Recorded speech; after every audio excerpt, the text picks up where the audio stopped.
हमारी आज की बुक है माइंडसेट, जिसे कैरल ड्वेक ने लिखा है। ये एक व्यू ऑफर करती है माइंडसेट को समझने के लिए कि कैसे हम अपने माइंडसेट को बदलकर वो अचीव कर सकते हैं जो हम करना चाहते हैं। इस बुक में बताया गया है कि कैसे अपने माइंड को लर्निंग के लिए ओपन रखकर हम सीख सकते हैं और अपनी लाइफ में इन लेसन्स को अप्लाई करके जो चाहें वो अचीव कर सकते हैं। इस बुक की ऑथर हैं कैरल ड्वेक। उनका बर्थ 17 अक्टूबर 1946 में हुआ था। वो एक रिसर्चर और साइकोलॉजिस्ट हैं। उन्होंने कई ऑर्गेनाइजेशंस के साथ काम किया है। उनके रिसर्चेस को New York times, Washington post and the Boston globe में भी अप्रिशिएट किया गया है। उन्होंने माइंडसेट पर बहुत सारी बुक्स लिखी हैं। इस बुक में आप सीखोगे कि किस तरह से हमारे बिलीफ हमारे लाइफ को शेप कर देते हैं। आप देखोगे कि महान लोग, चाहे वो स्पोर्ट्स में हो, बिजनेस में या किसी और फील्ड में हो, वो रातों रात सक्सेसफुल नहीं हो गए। हो सकता है कि इनमें से कुछ लोग टैलेंटेड हो, बट सारे के सारे टैलेंटेड नहीं थे। उनका भी किसी वक्त फिक्स्ड माइंडसेट था। ग्रोथ माइंडसेट डेवलप करके उन्होंने ग्रेटनेस को अचीव किया। आप समझोगे कि क्या चीज एक पर्सन को दूसरे से अलग करती है। आप देखोगे कि कैसे माइंडसेट हमारी पूरी लाइफ की डायरेक्शन तय करते हैं, फिर चाहे ये नेगेटिव हो या पॉजिटिव। आप ये भी जानोगे कि कैसे एक पॉजिटिव माइंडसेट डेवलप किया जा सकता है। ये बुक बहुत सारे रिसर्च पर बेस्ड है। ऑथर ये भी बताते हैं कि किस तरह हम अपने माइंडसेट को पहचान कर उसको चेंज कर सकते हैं। So let's begin. Chapter 1, mindset. जब ऑथर एक यंग रिसर्चर थे, तब वो लोगों के फेलियर पर रिसर्च करते थे कि कैसे लोग फेलियर को हैंडल करते हैं, उनसे डील करते हैं। उन्होंने एक स्कूल के स्टूडेंट्स को कुछ पजल्स दिए सॉल्व करने को। स्टार्टिंग वाली पजल्स काफी इजी थी, बट अगले वाली थोड़ी हार्ड थी। अब जब स्टूडेंट्स थोड़ा परेशान हुए, ऑथर ने उनको नोटिस करना शुरू किया। ऑथर स्टूडेंट्स के बीच में डिफरेंस को एक्सपेक्ट कर रहे थे, बट उन्होंने जो देखा उससे वो शॉक्ड रह गए। हार्ड पजल्स का सामना करने के बाद एक स्टूडेंट खड़ा हुआ और बोला, मुझे ये चैलेंज में मजा आ रहा है। अगला स्टूडेंट भी खड़ा हुआ और उसने भी ऐसा ही कहा।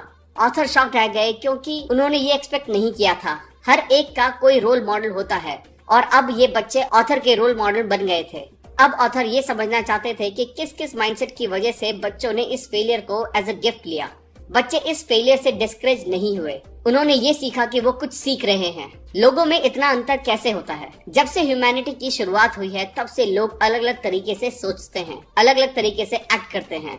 सवाल ये है कि क्यों कुछ लोग ज्यादा स्मार्ट होते हैं और बाकी कम? और क्या कुछ ऐसा है जिसने उनको परमानेंटली स्मार्ट बना दिया हो? कुछ एक्सपर्ट्स ने कहा कि ये फिजिकल स्ट्रक्चर की वजह से होता है, like size and shape of skull, genes etcetera. कुछ ने कहा कि जैसा आपका एनवायरनमेंट होता है, आप वैसे बन जाते हैं। सेम टाइम कुछ साइंटिस्ट का कहना है कि आपकी कैपेबिलिटी उससे कहीं ज्यादा होती है जितना कि आप सोचते हैं। आपका एनवायरनमेंट जो भी हो, एक्सपीरियंस और ट्रेनिंग से आप काफी आगे जा सकते हैं, सक्सेसफुल हो सकते हैं। The 2 mindset. ऑथर कहते हैं कि उनके 30 साल की रिसर्च से उन्हें ये पता चला है कि आपका दुनिया को देखने का पॉइंट ऑफ व्यू आपकी लाइफ को डिटरमाइन करता है। बट ये कैसे होता है? कैसे एक सिंपल बिलीफ आपकी पूरी लाइफ को अफेक्ट करता है? आइए जानते हैं। आपका एक माइंडसेट हो सकता है जिसे हम फिक्स्ड माइंडसेट कहेंगे। ये माइंडसेट खुद को प्रूव करने की एक अर्जेंसी क्रिएट करता है। ये समझता है कि आपके पास फिक्स्ड अमाउंट होता है इंटेलिजेंस का, पर्सनालिटी का, और आपको सक्सेसफुल होने के लिए इन चीजों का ज्यादा होना जरूरी है। हम में से कई लोगों को बचपन से ही ये सिखाया गया है कि कैसे हमारे फ्रेंड्स हमसे ज्यादा टैलेंटेड हैं, कैसे किसी का IQ लेवल हमसे ज्यादा है। सब यही कहते हुए पाए जाते थे कि स्मार्ट बनो, डम मत बनो। किसी ने एंजॉय और लर्निंग पर फोकस नहीं किया। हम हमेशा से ही ये चाहते रहे हैं कि हम खुद को करियर में और रिलेशनशिप में प्रूव कर सकें। हर सिचुएशन में हमको हमारे इंटेलिजेंस, पर्सनालिटी, कैरेक्टर के हाई होने को कंफर्म करना पड़ता है। हमारे लिए सिर्फ 2 ही सिचुएशन रहती हैं, या तो सक्सेस या फेलियर। या तो हम स्मार्ट दिखेंगे या फिर डम, या तो हम एक्सेप्ट होंगे या फिर रिजेक्टेड, या तो हम जीतेंगे या फिर हम हारेंगे। दूसरा जो माइंडसेट है वो है ग्रोथ माइंडसेट। इस माइंडसेट के अकॉर्डिंग आप कुछ भी अचीव कर सकते हो, बस आपको थोड़ा हार्ड ट्राई करने की देर है, जोर लगाने की देर है। इस माइंडसेट के अकॉर्डिंग आप एफर्ट्स, स्ट्रैटेजीज और दूसरों की मदद से बहुत कुछ अचीव कर सकते हो। हो सकता है कि कुछ लोग स्टार्ट में कम टैलेंटेड हो या कमजोर हो, बट हर कोई बदल सकता है और ग्रो कर सकता है अपने एक्सपीरियंस से सीखकर। जैसा कि आप देख सकते हैं कि सीखने के पैशन से कोई भी क्वालिटी डेवलप की जा सकती है।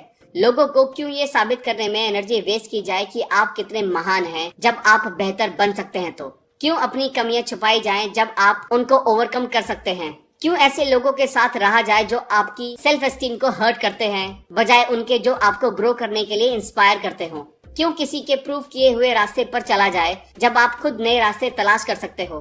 जब सब कुछ आपके फेवर में नहीं जा रहा हो तब भी अपने रास्ते पर चलने का जुनून एक ग्रोथ माइंडसेट का हॉलमार्क है।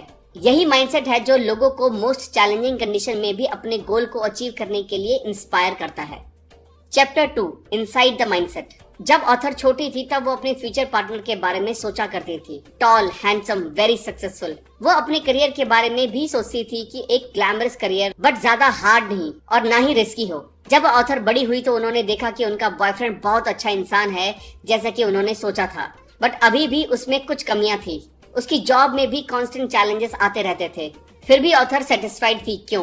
क्योंकि ऑथर ने अपना माइंडसेट चेंज कर लिया और ये सब उन्हें उनके काम करते वक्त सीखने को मिला। उन्होंने देखा कुछ स्टूडेंट्स अपनी एबिलिटी प्रूव करना चाहते थे जबकि कुछ स्टूडेंट्स अपनी एबिलिटी इम्प्रूव करना चाहते थे। एक फिक्स्ड एबिलिटी को प्रूव करने की जरूरत होती है जबकि चेंजेबल एबिलिटी सीख कर डेवलप की जा सकती है। यहाँ से ऑथर को रियलाइज हुआ कि उनके पास कौन सा माइंडसेट था। उन्होंने ये रियलाइज किया कि जब आप अपना माइंडसेट चेंज करते हो तब आप एक नई दुनिया खोज लेते हो। इस वर्ल्ड में फेलियर का मतलब होता है कोई सेटबैक, कोई बुरी ग्रेड, कोई रिजेक्शन, और इन सब चीजों का मतलब होता है कि आप लायक नहीं हो। क्या सक्सेस सीखने का नाम है या ये प्रूव करने का कि हम स्मार्ट हैं? जब हम छोटे बच्चे थे तब हमने हमारी लाइफ के सबसे मुश्किल काम सीखे थे, जैसे अपने पैरों पर चलना और बोलना। बच्चे गलतियों की परवाह नहीं करते, वो चलते हैं, गिरते हैं, फिर खड़े होते हैं, फिर कोशिश करते हैं। क्या चीज इस लर्निंग को रोक देती है? जैसे ही बच्चे बड़े होकर चीजों को समझने लगते हैं वो नई चीजों को ट्राई करने में डरने लगते हैं और यही डर हमारा माइंडसेट बनता है। आपकी प्रायोरिटीज क्या हैं? अगर आपको चूज करना पड़े, आप क्या चूज करोगे? सक्सेस या चैलेंजेस, या फिर किस टाइप के रिलेशंस आप चाहते हैं? ऑथर ने कुछ लोगों पर एक्सपेरिमेंट किया। फिक्स माइंडसेट वाले लोगों ने कहा रिलेशनशिप जो उन्हें कंफर्ट फील कराए, उनको परफेक्ट फील कराए, ऐसा पार्टनर जो उन्हें पूजे। जबकि ग्रोथ माइंडसेट वाले लोगों ने कहा रिलेशनशिप जो उन्हें बेहतर बनाने में उनकी हेल्प करे, उन्हें चैलेंज करे एक बेहतर इंसान बनने के लिए, नई चीजें सीखने के लिए उनको एनकरेज करे। माइंडसेट हमारे एफर्ट का मीनिंग चेंज कर देता है। जब हम बच्चे थे तब हम सब ने एक स्टोरी सुनी थी, एक खरगोश और एक कछुए की कहानी, जिसमें खरगोश हार जाता है और कछुआ काफी स्लो होने के बाद भी जीत जाता है क्योंकि वो कंसिस्टेंटली और स्टेडीली चलता रहता है। अब आप ये सोचिए, क्या हम में से कोई भी कछुआ बनना चाहता है? नहीं, हम सब खरगोश बनना चाहते हैं जो कि थोड़ा क्लेवर हो, थोड़ी छोटी नींद ले, थोड़ा स्ट्रैटेजिकली काम करे, क्योंकि सबको पता है जीतने के लिए आपको आगे आकर रेस्पॉन्सिबिलिटी तो लेनी ही पड़ेगी, इम्प्रूवमेंट तो करना ही होगा। इस टाइप की स्टोरीज के साथ प्रॉब्लम ये है कि ये स्टोरीज ईदर और सिचुएशन को रिजेंबल करती हैं। या तो आप टैलेंटेड हैं या फिर आपको ज्यादा एफर्ट लगाना होगा। ये हमें फिक्स्ड माइंडसेट की ओर ले जाता है, जैसे एफर्ट सिर्फ उन लोगों के लिए हैं जो कमजोर हैं या कम टैलेंटेड हैं। लोग हमेशा आपसे कहते रहते हैं अगर आपको किसी चीज के लिए मेहनत करनी पड़ रही है इसका मतलब ये है कि आप में वो एबिलिटी ही नहीं है, या फिर उन लोगों के पास सब कुछ आसानी से आ जाता है जो जीनियस होते हैं। दूसरी तरफ ग्रोथ माइंडसेट वाले लोग मानते हैं कि जीनियस लोगों को भी कुछ अचीव करने के लिए मेहनत की जरूरत पड़ती है, और बात जब एफर्ट्स की आती है, एफर्ट्स टेरिफाइंग होते हैं दो वजह से। एक तो फिक्स माइंडसेट के लिए जीनियस लोगों को एफर्ट लगाने की जरूरत नहीं होती, अगर जरूरत हुई तो उससे ये प्रूव हो जाएगा कि वो जीनियस नहीं है। दूसरा ये कि ये आपसे सभी एक्सक्यूजेस छीन लेता है। अगर आप हार्ड ट्राई नहीं करते तो आपके पास लोगों को कहने के लिए ये होता है कि आपने एफर्ट नहीं लगाए, अदरवाइज ये काम तो मैं कर ही लेता। बट क्योंकि आपने अब एफर्ट लगा दिया है तो देने के लिए कोई एक्सक्यूज भी नहीं बचा आपके पास। फिक्स माइंडसेट के लोगों ने कई बुक्स पढ़ी होंगी जो कहती हैं सक्सेसफुल होने का मतलब है खुद का बेस्ट वर्जन बनना, या एफर्ट ही सक्सेस का रास्ता है। बट वो लोग इन बातों को अपनी लाइफ में नहीं लगा पाते क्योंकि उनके बिलीव्स फिक्स्ड हैं, जो उनसे कहते रहते हैं सक्सेस का मतलब होता है टैलेंटेड होना। Questions and answers. क्वेश्चन, अगर आप एक बार अपने काम से अपनी एबिलिटी प्रूव कर चुके हो तो क्या आपको इसको लगातार साबित करते रहने की जरूरत है? फॉर एग्जाम्पल, एक प्रिंस ने एक ड्रैगन को मारकर अपनी ब्रेवरी प्रूव करके अपनी ड्रीम गर्ल से शादी कर ली, तो क्या उसको अब भी प्रैक्टिस करते रहने की जरूरत है क्योंकि उसको वो मिल चुका है जो उसको चाहिए था? तो आंसर ये है यस, क्योंकि हर दिन नए बड़े ड्रैगन आते रहेंगे और जैसे जैसे सिचुएशन हार्ड होती है, और ऐसा जरूरी नहीं है कि कल की एबिलिटी आज काम आ जाए, सो इम्प्रूवमेंट तो करना ही होगा।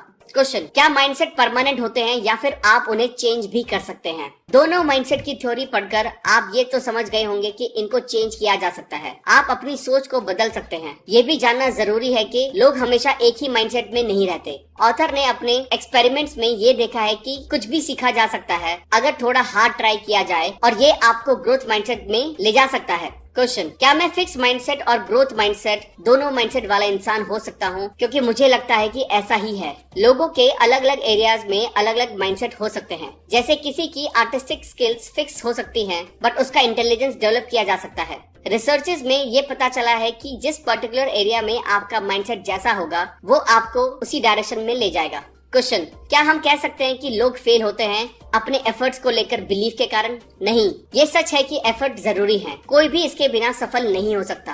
बट यही सिर्फ अकेली क्वालिटी नहीं है। लोगों के पास अलग रिसोर्स और अपॉर्चुनिटी हो सकती हैं। फॉर एग्जाम्पल, अगर किसी आदमी के पास बहुत पैसा है और उसके पास पेरेंट्स का सेफ्टी नेट है तो थोड़े ज्यादा रिस्क ले सकता है, लेकिन एक पॉइंट पे तो उसको भी एफर्ट्स लगाने ही होंगे। Chapter 3, the truth about ability and accomplishment. Thomas Edison को इमेजिन कीजिए, उनकी लैब में एक्सपेरिमेंट करते हुए। क्या आप उनको अकेला देखते हैं? लोगों से जब ये पूछा गया तो उन्होंने इमेजिन किया कि थॉमस एडिसन कोई ऐसा आदमी रहा होगा जो वर्कशॉप में अपनी अकेला इक्विपमेंट से घिरा हुआ, एक साइड में फोटोग्राफ, व्हाइट कोट पहने हुए कोई आदमी होगा। जबकि सच ये है कि एडिसन कोई अकेला आदमी नहीं था। उनकी इन्वेंशन में उसके पास कई असिस्टेंट थे, वेल ट्रेन्ड साइंटिस्ट थे और भी बहुत लोग थे। बाकी लोगों से एडिसन को अलग करने वाली एक चीज थी, उनकी क्यूरियोसिटी और उनका माइंडसेट। बहुत सारी मिथ्स हैं कि ब्रिलियंट लोग अकेले रहते हैं, जबकि चार्ल्स डार्विन के पास उनकी पूरी एक टीम थी। मोजार्ट ने लगभग 10 साल तक मेहनत की, तब जाकर वो ऐसा कुछ बना सके जिसपे वो प्राउड फील कर सके। इनकी इसी मेहनत का नतीजा है कि वो आज ऑल टाइम ग्रेड्स में आते हैं। अगर वो अपनी एबिलिटी के भरोसे रह जाते तो आज वो वहाँ नहीं होते जहाँ वो आज हैं। Mindset and school achievement. Author ने कुछ स्टूडेंट्स को फॉलो किया जब वो अपने जूनियर हाई स्कूल में जा रहे थे, ये देखने के लिए कि क्या वो मानते हैं कि उनका इंटेलिजेंस फिक्स है या ये कुछ ऐसा है जिसे डेवलप किया जा सकता है। जूनियर हाई स्कूल का पीरियड यूजुअली हार्ड होता है, काम कुछ ज्यादा हार्ड हो जाता है। वहाँ ग्रेडिंग पॉलिसीज टफ हो जाती हैं, टीचर्स स्ट्रिक्ट हो जाते हैं, मार्क्स सफर करते हैं, बट सबके नहीं। स्टूडेंट्स जो फिक्स्ड माइंडसेट रखते थे उन्होंने अपने मार्क्स में गिरावट देखी, धीरे ही सही, पर उनकी कंडीशंस बुरी होती चली गई। उन्होंने अपनी एबिलिटी को ब्लेम किया, मैं स्टूपिड हूँ, मैं मैथ्स में काफी बुरा हूँ। बहुत से स्टूडेंट्स ने टीचर्स और एनवायरनमेंट को ब्लेम किया। फेल होने के डर से ग्रोथ माइंडसेट वाले स्टूडेंट्स ने अपने रिसोर्सेज को यूज करके लर्निंग करना कंटिन्यू रखा। वो लोग भी घबराए पर वो डिटरमिन्ड थे, वो सब करने के लिए जो करने की जरूरत थी। स्टूडेंट जो फिक्स्ड माइंडसेट रखते थे उन्होंने इस हार्ड टाइम को एज अ थ्रेट लिया। उनको लगा कि ये हार्ड टाइम सबके सामने उनके फ्लॉज को रिवील कर देगा और उनको एक लूजर साबित कर देगा। उन्होंने अपने ईगो को प्रोटेक्ट करने के लिए अपने रिसोर्सेज को ब्लेम किया। उन्होंने कहा कि उनका गोल था सबसे स्मार्ट दिखना, ऐसा दिखना कि सबसे कम एफर्ट लगाकर काफी कुछ अचीव करने की एबिलिटी है उनमें। वो अक्सर ये स्टेटमेंट यूज करते थे, मेरे स्कूल में मेरा मेन गोल सब कुछ इजीली करना था, इसलिए मैंने ज्यादा मेहनत करना जरूरी नहीं समझा। दूसरी तरफ ग्रोथ माइंडसेट वाले स्टूडेंट्स के लिए इस बात का कोई मतलब नहीं था कि वो कोशिश करना छोड़ दे। उनके लिए ये वक्त कुछ सीखने की अपॉर्चुनिटी था। ये वक्त था कुछ नए सब्जेक्ट्स को सीखने का। एक वक्त था ये देखने का कि उन्हें क्या पसंद है और वो फ्यूचर में क्या बन सकते हैं। कंक्लूजन ये है कि हर कोई एक जैसा नहीं है, बट हम सही माइंडसेट रखकर वो सब कुछ अचीव कर सकते हैं जो हम चाहते हैं। क्या आर्टिस्टिक एबिलिटी एक गिफ्ट है? ये एक आम मान्यता है कि इंटेलिजेंस बाय बर्थ होता है, ना कि डेवलप किया जा सकता है। बात अगर आर्टिस्टिक एबिलिटी की होती है, उसके बारे में भी यही कहा जाता है। फॉर एग्जाम्पल, लोग नेचुरली या तो अच्छी ड्राइंग बना लेते हैं या फिर वो नहीं बना पाते। इवन ऑथर भी इस बात को मानती थी। फिर वो एक बूढ़े आदमी से मिली जिसका नाम एडवर्ड था। वो एक ड्राइंग क्लासेस चलाता था। वो अपने क्लाइंट से उल्लू की आर्ट बनवाता था। उन्होंने ऑथर को भी यही करने को बोला। ऑथर ने कुछ ड्राइंग बनाई, फिर एडवर्ड्स ने कुछ लोगों की पहले की और बाद की ड्राइंग दिखाई। ऑथर सरप्राइज हो गई उनको देखकर कि बाद वाली ड्राइंग काफी अच्छी बनी थी। उन्होंने इसके पीछे का राज एडवर्ड से पूछा। एडवर्ड ने कहा, देखने का तरीका, ड्राइंग स्किल्स में इनमें ज्यादा चेंज नहीं आया था। चेंज आया था सही से देखने की वजह से। ड्राइंग के edges, spaces, light, shadow. Drawing सीखने के लिए हर एक कंपोनेंट को डीपली सीखना होता है और फिर उन्हें एक प्रोसेस में डालना होता है जिससे इसे सीखा जा सके। कंक्लूजन ये है कि कुछ लोग किसी चीज को बिना किसी ट्रेनिंग या बहुत कम ट्रेनिंग के साथ कर सकते हैं, बट कोई और भी इस काम को और भी अच्छे तरीके से कर सकता है अगर वो ट्रेनिंग करता रहे तो। प्रेज एंड पॉजिटिव लेबल्स का खतरा। प्रेज कैसे आपकी परफॉर्मेंस को एनहांस या हैम्पर कर सकती है? इसके लिए ऑथर ने कुछ स्टूडेंट्स पर एक एक्सपेरिमेंट किया। उन्होंने हर स्टूडेंट्स को 10 सवालों के सेट दिए सॉल्व करने को। उन्होंने जब अच्छा परफॉर्म किया तो ऑथर ने उन्हें प्रेज किया। ऑथर ने ग्रुप को प्रेज किया, आप सबने बहुत अच्छा परफॉर्म किया, आप सभी टैलेंटेड हैं। फिर उन्होंने दूसरे ग्रुप से कहा, आपने भी बहुत अच्छा किया, आपने बहुत मेहनत की। दोनों ग्रुप टेस्ट से पहले सेम थे, बट बाद में वो अलग हो गए। जिनको तारीफ मिली टैलेंट के लिए, उनमें एक फिक्स माइंडसेट डेवलप हुआ और उनमें ये साइन भी दिखाई दिए। जब ऑथर ने उनको एक नया टास्क दिया तो उन्होंने अपने फ्लॉज रिवील होने के डर से मना कर दिया। जब ऑथर ने यही टास्क ग्रोथ माइंडसेट वाले ग्रुप को दिया, उन्होंने चैलेंज एक्सेप्ट किया। कुछ दिनों बाद ऑथर ने इन सभी को कुछ क्वेश्चन दिए सॉल्व करने को। टैलेंटेड स्टूडेंट्स अच्छा परफॉर्म नहीं कर पाए और वो ये सोचने लगे कि वो अब स्मार्ट नहीं रहे। और ग्रोथ माइंडसेट वाले स्टूडेंट्स के लिए डिफिकल्ट का मतलब होता है ज्यादा एफर्ट लगाओ। उन्होंने इसको एज अ फेलियर नहीं देखा। किसी को प्रेज करने से पहले आप ये जरूर सोचें कि कंस्ट्रक्टिव वे में ही प्रेज किया जाए, ना ही डिस्ट्रक्टिव वे में। नेगेटिव लेबल्स और ये कैसे काम करते हैं। बचपन में ऑथर मैथमेटिक्स में अच्छी थी। हाई स्कूल में उन्होंने 99% स्कोर किया। तब उनके टीचर मिस्टर हेलमैन ने कहा कि लड़कियां मैथ में लड़कों के कंपेयर में अच्छी नहीं होती, और तब से ऑथर के ग्रेड कम होना शुरू हो गए। न सिर्फ ऑथर बट कुछ और गर्ल्स स्टूडेंट्स के मार्क्स भी कम हुए। तो आपने देखा कैसे एक सिंपल लेबलिंग की लड़कियां मैथ्स में इतनी अच्छी नहीं होती, कैसे इस वजह से लड़कियों की ग्रेड्स कम हुई। और इस बात को साइकोलॉजिस्ट ने भी प्रूव किया है कि नेगेटिव लेबल से अचीवमेंट हार्म होता है। जब स्टीरियोटाइप्स बीच में आता है, वो लोगों को अपने रास्ते से भटका देता है। ये सबके साथ नहीं होता, ये उन लोगों के साथ होता है जिनका फिक्स माइंडसेट होता है। और जब कोई ऐसा बोलता है अपने बारे में, तो अपनी एबिलिटी पर हम खुद सवाल उठाने लगते हैं। जब हमें पॉजिटिव लेबल किया जाता है तो हम इसे खोने से डरते हैं, और जब नेगेटिव लेबल किया जाता है तो आप डर जाते हैं कि कहीं यही तो सच नहीं है। दूसरी तरफ ग्रोथ माइंडसेट वाले लोग मानते हैं कि कोई भी कमी परमानेंट नहीं होती, आप इन्हें ओवरकम कर सकते हैं। कंक्लूजन ये है कि नेगेटिव लेबल से डरे नहीं, ग्रोथ माइंडसेट अपनाएं और कंस्ट्रक्टिव वे में इसे लें। Chapter 4 sports the mindset of a champion. Sports में हर कोई ये मानता है कि टैलेंट गिफ्टेड होता है, इवन एक्सपर्ट्स और कोचेस भी। वो ये मानते हैं कि एथलीट जैसी फिजिक होना, एथलीट के जैसे मूव करना, ये सब नेचुरल होता है। यहाँ एक स्टोरी है बेसबॉल प्लेयर बिली बीन की। वो एक एक्सेप्शनल प्लेयर थे। सब लोग उसे एक नेचुरल टैलेंटेड और फ्यूचर स्टार की तरह देखते थे, बट जैसे ही वो मेजर टूर्नामेंट में गया, उसकी परफॉर्मेंस डिक्लाइन होने लगी। क्या बिली ने अपनी प्रॉब्लम्स को एक कंस्ट्रक्टिव वे में देखा और कोई सॉल्यूशन निकाला? नहीं, ऑफ कोर्स नहीं, क्योंकि ये एक फिक्स माइंडसेट की स्टोरी है। वो ये सोचा करता था कि नेचुरल टैलेंट को कोई भी एफर्ट की जरूरत नहीं है, एफर्ट दूसरों के लिए है। बिली अपने ही टैलेंट्स के जाल में फंस गया था। बिली द प्लेयर कभी भी इस माइंडसेट से नहीं निकल पाया और अपना करियर बर्बाद कर लिया। वहीं पर एक दूसरा प्लेयर था जो बिली के पैरेलल टीम में खेला करता था, लेनी। वो एक ऐसा खिलाड़ी था जिसको कभी किसी ने नेचुरली गिफ्टेड नहीं माना। बिली ने उसको बाद में डिस्क्राइब किया, वो फेलियर का मतलब नहीं जानता था और मैं उसका बिल्कुल अपोजिट था। बिली ने कहा, मैंने ये समझना शुरू किया कि एक बेसबॉल प्लेयर को कैसा होना चाहिए और ऐसा लेनी था, मैं नहीं। एज अ कोच बिली ने रियलाइज किया कि उसका माइंडसेट उसको पीछे ले जा रहा था। उसने ये लर्निंग्स अपनी टीम पर लगाई। वो 2002 में ऑकलैंड एथलेटिक्स का जनरल मैनेजर था। उसकी टीम ने एक सीजन में 103 मैचेस में जीत दर्ज की। उन्होंने टैलेंट नहीं खरीदे थे, उन्होंने माइंडसेट पर काम किया। नेचुरल होने का आइडिया। किसी के शरीर की बनावट दिमाग के बनावट जैसी नहीं होती, क्योंकि ये विजिबली देखी जा सकती है। साइज, शेप, बिल्ड सब विजिबल होते हैं, पर क्या ये सच में इतने मैटर करते हैं? Let's see. Maksi bugs height 5'3", NBA में बास्केटबॉल खेला। डग फ्लेट कम हाइट का क्वार्टरबैक न्यू इंग्लैंड पेट्राइट्स के लिए खेला। पेटे ग्रे जिसका एक हाथ नहीं था, वो मेजर लीग बेसबॉल खेला। ग्लेन कनिंगम एक पांव जला हुआ और डैमेज होने के बाद भी एक महान रनर बना। और ऐसे कई एग्जाम्पल हैं जो ये प्रूव करते हैं कि फिजिकल अपीयरेंस का परफॉर्मेंस से कोई लेना देना नहीं है। अगर आप कमिटेड हैं और एक ग्रोथ माइंडसेट रखते हैं, तब आप किसी भी हर्डल को ओवरकम कर सकते हैं। माइकल जॉर्डन वो एक नेचुरल एथलीट नहीं थे, बट वो हार्डेस्ट वर्किंग एथलीट थे, शायद स्पोर्ट्स की हिस्ट्री के सबसे hardest working. Success and failures होता क्या है? ग्रोथ माइंडसेट वालों के लिए सक्सेस का मतलब होता है अपना बेस्ट देना, सीखना, सुधार करना, और यही हम चैंपियंस में देखते हैं। जैकी जेनर कहते हैं, एथलेटिक्स का असली मजा हमेशा जीतने में नहीं होता, उनके लिए प्रोसेस का हर पल मजेदार होता है। वो हार को हार की तरह नहीं लेते, वो इसको इम्प्रूवमेंट की एक अपॉर्चुनिटी की तरह लेते हैं। जब वो हारते हैं, वो देखते हैं कि कहाँ गलती हुई है और सुधार करते हैं और पहले से ज्यादा काम करते हैं। ग्रोथ माइंडसेट वाले लोग सेटबैक को मोटिवेशन की तरह लेते हैं, एज अ वेकअप कॉल लेते हैं। कंक्लूजन ये है कि जैसा हम देख सकते हैं कि लगातार होने वाले सुधार मैटर करते हैं, सक्सेस तो मिल ही जाती है। हमको अपने फेलियर से सीखने की जरूरत है और इन लेसन्स को अपनी लाइफ में लगाने की जरूरत है। Taking charge of success. Success का चार्ज लीजिए। ग्रोथ माइंडसेट वाले लोग अपनी सक्सेस के लिए रिस्पॉन्सिबिलिटी लेते हैं और इसको मेंटेन करते हैं। माइकल जॉर्डन के स्किल्स उसकी एज के साथ कम नहीं हुए। बेशक उसने अपना कुछ स्टेमिना लूज किया, बट उन्होंने और भी ज्यादा मेहनत की और इसको मैनेज किया। मैकनॉय इंग्लिश टेनिस प्लेयर किसी वक्त में गेम को डोमिनेट किया करता था। जब वो फेल हुआ, उसने ये नोटिस किया कि वो क्या गलत कर रहा था। उन्होंने दूसरों को ब्लेम करना शुरू कर दिया। ऐसा करके उसने खुद का कुछ भी भला नहीं किया।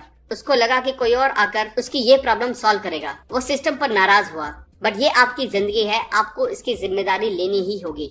कभी रिस्पॉन्सिबिलिटी लेने के बारे में सोचा है? नहीं, क्योंकि आप फिक्स माइंडसेट में फंसे हो। आप खुद को एक फिनिश प्रोडक्ट की तरह देखते हो। आप चेंजेस होते हुए नहीं देखना चाहते, क्योंकि आप खुद चेंज होने से डरते हो। Chapter 5 business mindset and leadership, Enron and the talented mindset. 2001 में एक कंपनी एनरॉन टैलेंटेड स्टूडेंट्स को हायर करने के लिए जानी जाती थी। फाइनेंशियली सफर करने लगी। हर कोई उम्मीद कर रहा था कि कंपनी की इतनी बुरी हालत नहीं हो सकती, पर फिर भी हुई। क्या ये करप्शन की वजह से था? क्या ये इनकॉम्पिटेंस की वजह से था? एनरॉन ने एक कल्चर बना दिया था टैलेंटेड स्टूडेंट्स को हायर करने का। इसने उन स्टूडेंट्स को फिक्स माइंडसेट डेवलप होने दिया। वो नई चीजें नहीं सीख पाए। एनरॉन की थिंकिंग ये थी कि आपको सक्सेस के लिए टैलेंट माइंडसेट चाहिए, और सच ये है कि इस तरह की सोच के साथ आप मार्केट में आगे नहीं बढ़ सकते। Fix mindset leaders in action. Warren Bennis leadership guru, जिन्होंने दुनिया के ग्रेटेस्ट लीडर्स को स्टडी किया। इनमें से हर एक लीडर में उन्होंने देखा कि कुछ बातें हैं जो इन सब लोगों में हैं। वो लोग खुद को प्रूव करने की कोशिश नहीं करते। वो तो बस वो करते हैं जिसे वो प्यार करते हैं अपने काम से, और इसी बात ने उनकी कंपनी को टॉप पर पहुंचाया। ली लाखों का ऐसे नहीं थे। वो एक फिक्स माइंडसेट वाले पर्सन थे। हेनरी फोर्ड जूनियर के लिए काम करते थे। वो अपने आप को हेनरी फोर्ड के सक्सेसर की तरह देखते थे। बट एक दिन हेनरी फोर्ड ने उन्हें फायर कर दिया। उनका फिक्स माइंडसेट ये एक्सेप्ट नहीं कर पा रहा था। उनका माइंडसेट उनको ये बता रहा था कि वो इतने भी सुपीरियर नहीं हैं, अदरवाइज कोई उनको फायर ही क्यों करता। एक दिन उनकी वाइफ ने उनसे कहा, हेनरी फोर्ड से फायर किए जाने के बाद भी तुम पहले से बेहतर हो चुके हो। तुम अमीर हो, तुम फेमस हो, और तुम इन्फ्लुएंशियल भी। तो अब उन्होंने तय किया कि वो किसी और कंपनी को ज्वाइन करेंगे। उन्होंने क्राइसलर मोटर्स को ज्वाइन किया, जो उस टाइम बुरे दौर से गुजर रही थी। उनको सीईओ बनाया गया। उन्होंने जल्दी से नए और सही लोगों को हायर किया, नए मॉडल्स इंट्रोड्यूस किए और क्राइसलर को फिर से सक्सेसफुल बनाया। और उन्होंने खुद को ध्यान में रखते हुए एक बुक लिखी, today I am a hero. कुछ वक्त बाद क्राइसलर फिर से मुसीबत में पड़ गई। लकोका का फिक्स माइंडसेट खुद को प्रूव करने में लगा रहा। उन्होंने अपना टाइम और कंपनी का पैसा अपनी पब्लिक इमेज को बेहतर बनाने में लगाया। उन्होंने वॉल स्ट्रीट को इम्प्रेस करने के लिए और क्राइसलर मोटर्स के स्टॉक्स के प्राइस बढ़ाने के लिए काफी पैसा खर्च किया, जो पैसा नई कार्स के मैन्युफैक्चरिंग पर खर्च होना चाहिए था। वो बस अपनी सीईओ की पोस्ट से बचना चाहते थे, ताकि वो दुनिया को ये प्रूव कर सके कि वो एक लूजर नहीं थे। फाइनली जब कंपनी को बचने की कुछ उम्मीद बची थी, तब वो ने लकोका को बाहर कर दिया। उनके बाद जो सीईओ आया, उसने कंपनी को बेहतर चलाया। फिक्स माइंडसेट ये सब कर सकता है। ये कंपनीज को बर्बाद कर सकता है, अगर उनका लीडर एक फिक्स माइंडसेट पर्सन है। Growth mindset leaders in action. जब जैक वेल्च ने 1980 में जनरल इलेक्ट्रिक की सीईओ की पोस्ट संभाली, तब कंपनी की वैल्यूएशन $14 बिलियन थी। 20 साल बाद ये वैल्यूएशन बढ़कर $490 बिलियन की हो गई। ये कंपनी वर्ल्ड की सबसे वैल्यूएबल कंपनी बन गई। फॉर्च्यून मैगजीन ने उनके बारे में कहा, most admired studied CEO of his time. But author ने उनके बारे में कुछ और अच्छा पढ़ा न्यूयॉर्क टाइम्स की मैगजीन में, जिसे स्टीव बेनेट ने लिखा था। मैंने एम्प्लॉयज के साथ कैसे बिहेव किया जाता है, ये जैक वेल्च से सीखा है अपने जीई के टेन्योर के दौरान। जैक वेल्च खुद एम्प्लॉयज के पास जाते थे ये देखने के लिए कि क्या चल रहा है। जैक वेल्च का शेड्यूल पैक रहता था। उन्हें कई सारे काम रहते थे, बट उन्होंने लकोका की तरह नहीं किया। उन्होंने कभी भी वर्कर से बात करना और उनमें इम्प्रूवमेंट करना नहीं छोड़ा। जैक वेल्च का भी किसी वक्त फिक्स माइंडसेट था। 1971 में जब उनका नाम प्रमोशन के लिए कंसीडर किया गया, जीई के एचआर ने कहा, जैक वेल्च एक एरोगेंट पर्सन है, क्रिटिसिज्म एक्सेप्ट नहीं करते हैं, अपने टैलेंट के ऊपर काफी डिपेंड है और हार्ड वर्किंग नहीं है, जो कि अच्छे साइन नहीं है। फॉर्चुनेटली जब जब सक्सेस उनके सर चढ़ी, उन्होंने इसको एक वेकअप कॉल की तरह लिया। उनके एक्सपीरियंस से उन्होंने सीखा कि वो एक गाइड हैं, ना कि एक जज। उन्होंने रियलाइज किया कि लोगों को कंपनी से बाहर करना सही नहीं है। उनकी मिस्टेक्स को इम्प्रूव करके उनको ऊपर ले जाना ज्यादा जरूरी है। और उनकी इन टैक्टिक्स ने जी को आज वहां पहुंचा दिया जहां वो आज है। चैप्टर 6 माइंडसेट इन लव और नॉट। रिलेशनशिप के स्मूथ चलते रहने के बारे में आप क्या सोचते हैं? ये कभी भी स्मूथ नहीं चलती। ये रास्ते डिसअपॉइंटमेंट्स और हार्ट ब्रेक से भरे पड़े हैं।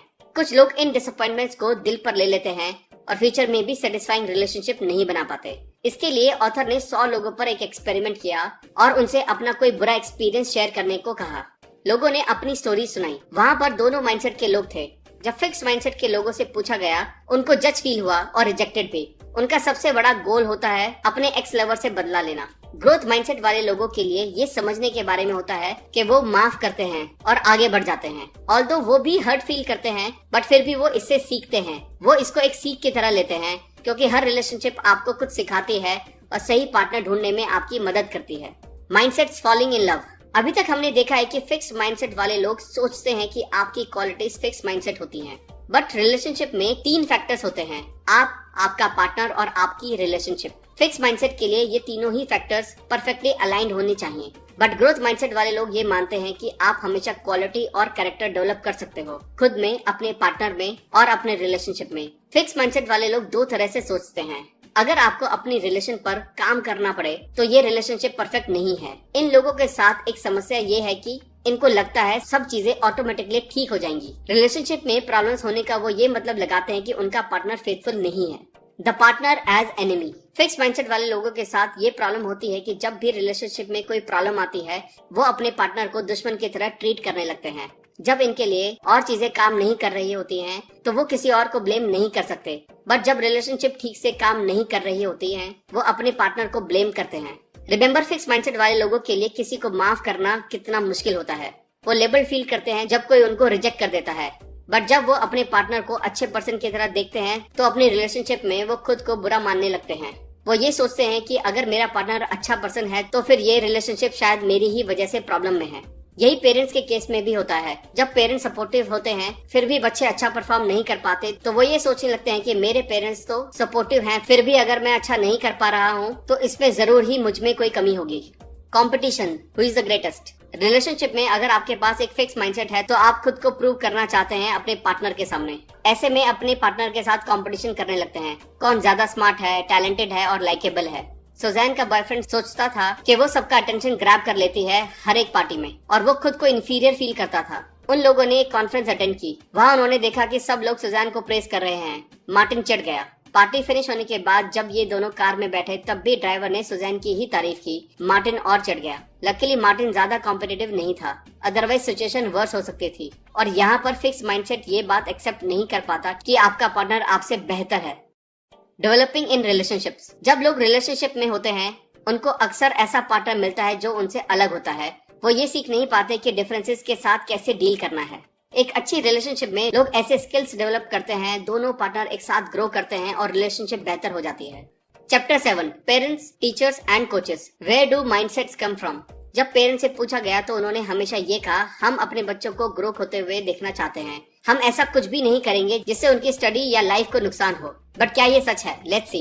कई पेरेंट्स अपने बच्चों के लिए कहते हैं कि उनकी क्वालिटीज परमानेंट हैं और दूसरे बच्चे ब्रिलियंट हैं, पर उनका बच्चा नहीं है। दूसरी तरफ पेरेंट्स तारीफ में कहते हैं कि तुम अच्छी प्रोग्रेस कर रहे हो और हम इससे खुश हैं। यहीं से वो फिक्स माइंडसेट और ग्रोथ माइंडसेट अडॉप्ट करना शुरू कर देते हैं। टीचर्स और कोचेस भी सेम वे में स्टूडेंट्स को ट्रीट करते हैं। Parents and teachers, messages about success and failure. तुमने ये सब जल्दी सीख लिया, तुम बहुत स्मार्ट हो, तुम बहुत टैलेंटेड हो, तुमने अच्छा कर दिखाया इतना कम पढ़ने के बाद भी। क्या ये मैसेजेस सपोर्टिव नहीं है? बिल्कुल है, बट जरा इसकी दूसरी साइड भी देखिए। अगर मैं कोई और चीज जल्दी से सीख नहीं पाता, इसका मतलब मैं स्मार्ट नहीं हूँ। अगले किसी टेस्ट में अगर मैं हार्डवर्क से अच्छे मार्क्स नहीं लाता हूँ तो मैं टैलेंटेड नहीं हूँ। ऐसे सपोर्टिव मैसेजेस भी बच्चों को फिक्स माइंडसेट की तरफ ढकेल देते हैं और वो टैलेंट के साथ और भी ज्यादा ऑब्सेस हो जाते हैं।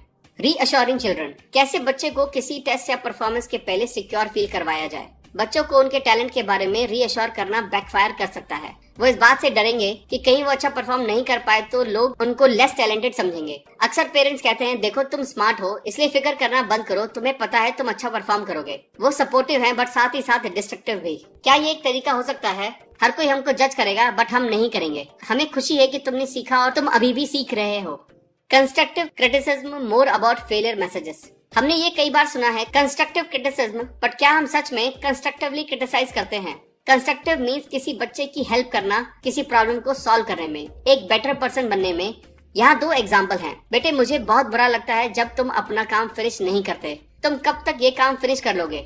या फिर बेटे, क्या कुछ ऐसा है जिसे समझने में मैं तुम्हारी मदद कर सकता हूँ? क्या तुम चाहते हो तुम्हारा असाइनमेंट समझने में मैं तुम्हारी हेल्प करूँ? आपने देखा कि किस तरह कंस्ट्रक्टिव क्रिटिसिज्म किया जा सकता है, और एज अ पेरेंट और एज अ ह्यूमन बीइंग हमें यही करना चाहिए। Mindset can be a life and death matter. Parents अपने बच्चे का हमेशा भला चाहते हैं, बट कभी कभी इनको मुसीबत में भी डाल देते हैं। यहाँ एक स्टोरी है सुजैन की। उसके पेरेंट्स चाहते थे कि उनकी लड़की हार्वर्ड बिजनेस स्कूल जाए, बट सुजैन को साइंस में इंटरेस्ट था और उसके पेरेंट्स के प्रेशर की वजह से वो डिप्रेशन में चली गई। इस वजह से कभी कभी उसकी ग्रेड्स A+ आ जाती, पर कभी कभी F ही रह जाती। ऐसी सिचुएशन बच्चों को सुसाइड टेंडेंसी की तरफ भी ले जाती हैं। What makes a great teacher और पेरेंट? कई टीचर्स सोचते हैं कि अपने पढ़ाने के स्टैंडर्ड को लो करके वो स्टूडेंट्स को बेहतर समझा सकते हैं और इससे स्टूडेंट्स को सक्सेसफुल फील होगा, बट ये चीज काम नहीं करती है। स्टैंडर्ड लोअर करके आप सिर्फ कम एजुकेटेड स्टूडेंट्स बना रहे होते हैं। अच्छे टीचर विश्वास करते हैं ग्रोथ में और वो लर्निंग के बारे में सोचकर रोमांचित होते हैं और स्टूडेंट्स में भी यही माइंडसेट डेवलप करते हैं। Chapter 8 changing mindset a workshop, the nature of change. जब ऑथर अपनी फर्स्ट ग्रेड में थी, उसकी फैमिली नए टाउन में मूव कर गई। वहाँ के स्टूडेंट्स और माहौल ऑथर से अनफेमिलियर थे। स्टूडेंट्स उनसे काफी आगे थे। टीचर्स आई और उनसे एक लेटर लिखने को कहा। सब स्टूडेंट्स ने लेटर लिखे, बट ऑथर को पता नहीं था कि क्या करना है। अपने फिक्स माइंडसेट के चलते वो पूछ भी नहीं सकी। बाद में उन्होंने रियलाइज किया कि उन्हें टीचर से पूछना चाहिए था। आपको ग्रोथ माइंडसेट को डेवलप करना ही होगा। इसके लिए आपको हेल्प के लिए पूछना ही पड़ेगा। हो सकता है स्टार्टिंग में आपका माइंडसेट फिक्स हो, पर जैसे जैसे आप ग्रोथ माइंडसेट डेवलप करते हैं, ये आपके फिक्स माइंडसेट को ओवरलैप कर लेता है। Mindset go further. एक फिक्स माइंडसेट अपने ही स्टैंडर्ड्स बना लेता है जो पूरी तरह जजिंग के ऊपर बेस होते हैं। लाइक इसका मतलब मैं एक लूजर हूँ, इसका मतलब मैं तुमसे एक बेटर पर्सन हूँ, एटसेट्रा। ऑथर ने ऑब्जर्व किया कि फिक्स माइंडसेट वाले लोग किसी सिचुएशन को ज्यादा इवैल्यूएट करते हैं। कुछ अच्छा होना उनके लिए एक पॉजिटिव लेबल होता है और कुछ बुरा होना एक नेगेटिव लेबल। ग्रोथ माइंडसेट वाले लोग लगातार देखते हैं कि क्या हो रहा है, बट वो जज नहीं करते हैं खुद को या किसी और को। वो भी सेंसिटिव होते हैं पॉजिटिव और नेगेटिव इन्फॉर्मेशन के लिए, बट वो इन एक्सपीरियंसेस को कंस्ट्रक्टिवली लेते हैं, एक बिल्डिंग ब्लॉक के जैसे मैं क्या सीख सकता हूँ इस सिचुएशन से, मैं कैसे इम्प्रूव कर सकता हूँ। A mind workshop. अभी ऐसा वक्त चल रहा है जब स्टूडेंट सबसे ज्यादा प्रॉब्लम फेस कर रहे हैं। कई लोग अपने ब्रेन को एक मिस्ट्री की तरह देखते हैं। उनको ये पता नहीं होता कि ये कैसे काम करता है। कई लोग ये सोचते हैं कि लोग या तो स्मार्ट पैदा होते हैं या एवरेज या फिर डम पैदा होते हैं और पूरी लाइफ ऐसे ही रहते हैं। बट नई रिसर्च से ये शो हुआ है कि ब्रेन एक मसल की तरह होता है। जितना आप इसको यूज करते हैं उतना ये मजबूत होता चला जाता है और ये साइंटिफिकली भी प्रूव हो चुका है। जितना आप सीखते हैं उतना आप बढ़ते हैं। जितना आप इसे चैलेंज करते हैं सीखने के लिए, उतने ही ब्रेन सेल ज्यादा बन जाते हैं। जो टास्क आपको किसी टाइम पर टफ लग रहे होते हैं, वो टास्क अब इजी लगने लगते हैं।